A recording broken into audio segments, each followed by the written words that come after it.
142వ శ్లోకము. మిథ్యా జగదధిష్ఠాన ముక్తిదా ముక్తిరూపిణి లాస్యప్రియా లయకరీ లజ్జా రంభాదివందిత. ఈ శ్లోకంలోని మొదటి నామము మిథ్యా జగదధిష్ఠాన.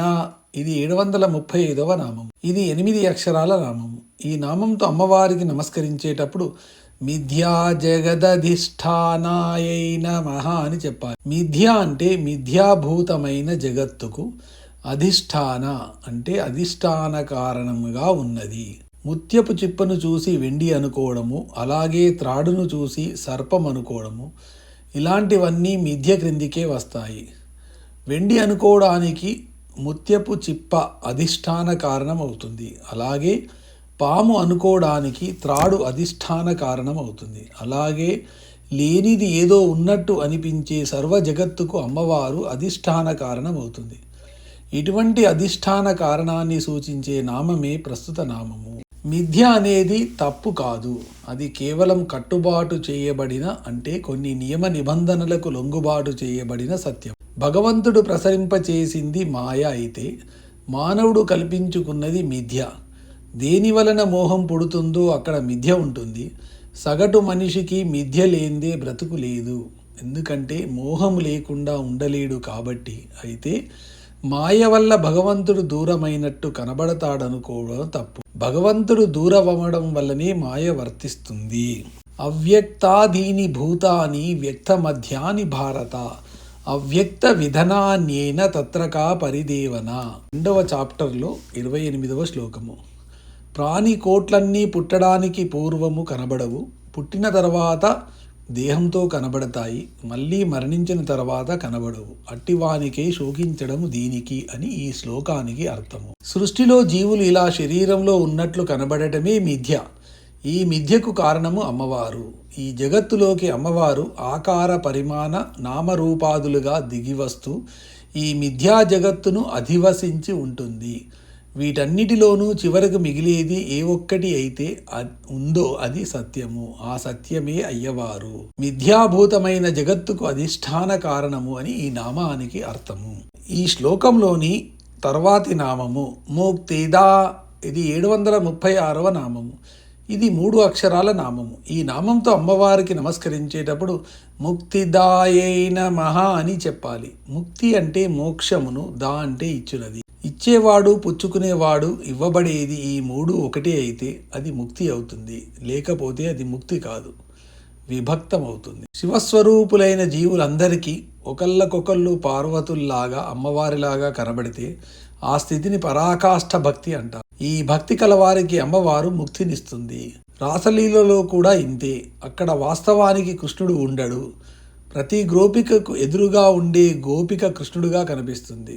ఆ స్థితికి చేరిన భక్తి ఆ గోపికలది. అందుకే నారద భక్తి సూత్రాల్లో భక్తికి ప్రమాణంగా యథా ప్రజా గోపికానాం అన్నారు. ఇటువంటి ప్రజగోపికల భక్తి కూడా ముక్తినిస్తుంది, ముక్తిని ఇచ్చినది అని ఈ నామానికి అర్థము. ఈ శ్లోకంలోని తర్వాతి నామము ముక్తిరూపిణి. ఇది 737వ నామము. ఇది 5 అక్షరాల నామము. ఈ నామంతో అమ్మవారికి నమస్కరించేటప్పుడు ముక్తిరూపిణ్యై నమః అని చెప్పాలి. ముక్తి అంటే మోక్షమును, రూపిణి అంటే రూపముగా గలది.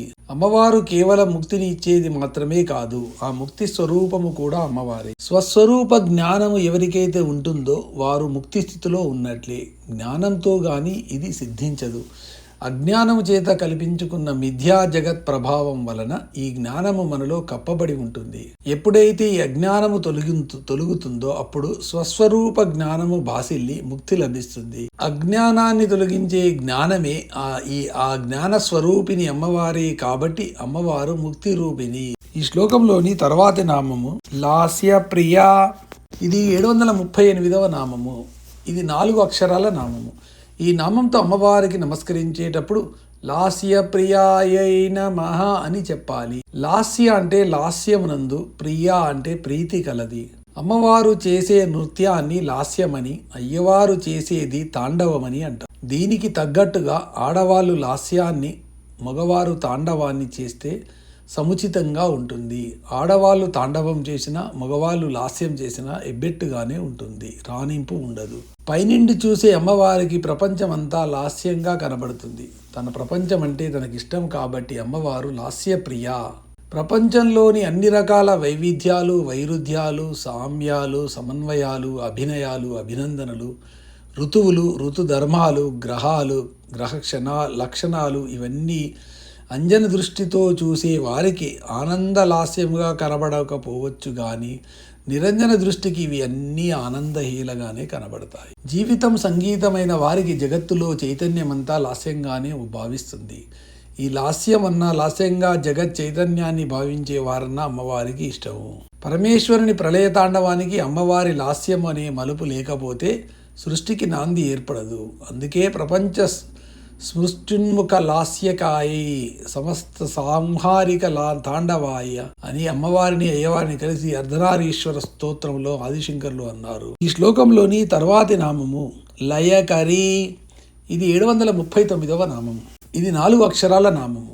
ఈ నామంతో అమ్మవారికి నమస్కరించేటప్పుడు లయకర్యై నమః అని చెప్పాలి. లయ అంటే లీనము, కరి అంటే చేసుకొనున్నది. లయమన్నా లయకారుడన్నా చావు చంపేవాడు అని గాని, వినాశము వినాశకారుడు అని గాని సాధారణంగా అనుకుంటారు. లయము అంటే లీనము అని, లయమవడము అంటే లీనమవడం అని, ప్రళయం అంటే చక్కగా లీనమైన స్థితి అని అర్థం చెప్పుకోవాలి.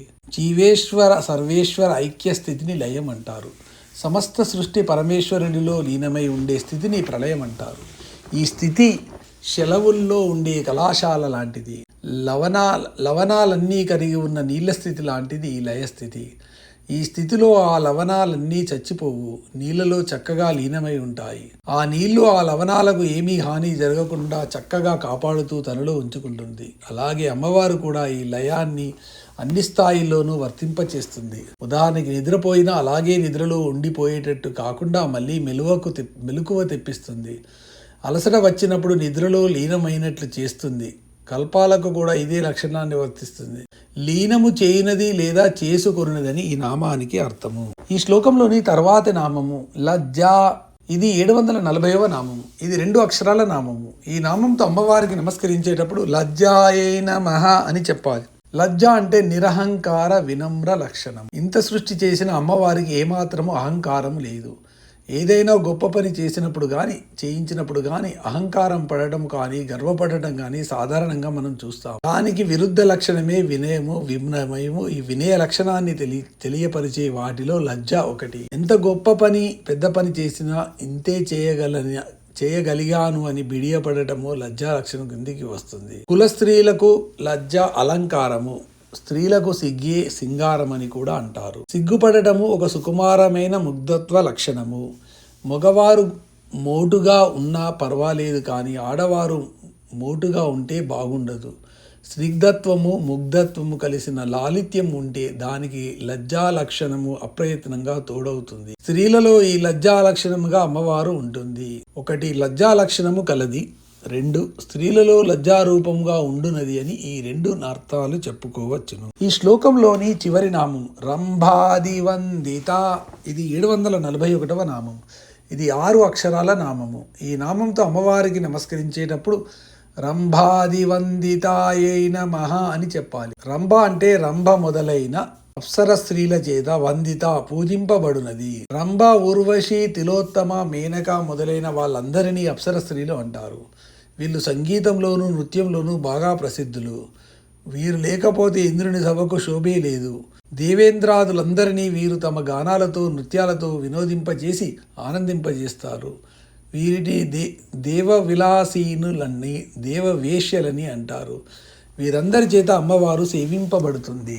అమ్మవారు సంగీత ప్రియ, సామగాన ప్రియ. అందుకని అమ్మవారి దగ్గర సామవేద గానాలను, శ్రవణపేయమైన సంగీత కచేరీలను, నయనానందకరమైన నృత్యాలను చేసి అమ్మవారిని మెప్పించి ఈ అప్సర స్త్రీలు ఆమె అనుగ్రహ ప్రాప్తులవుతారు. అందుకని అమ్మవారు రంభాదివందిత. రంభా మొదలైన అప్సర స్త్రీలచే పూజింపబడినది. అనుశాసికాక్షర అప్సరలచే ఆరాధింపబడు వాగ్దేవి స్వరూపిణి అని ఈ నామానికి అర్థం.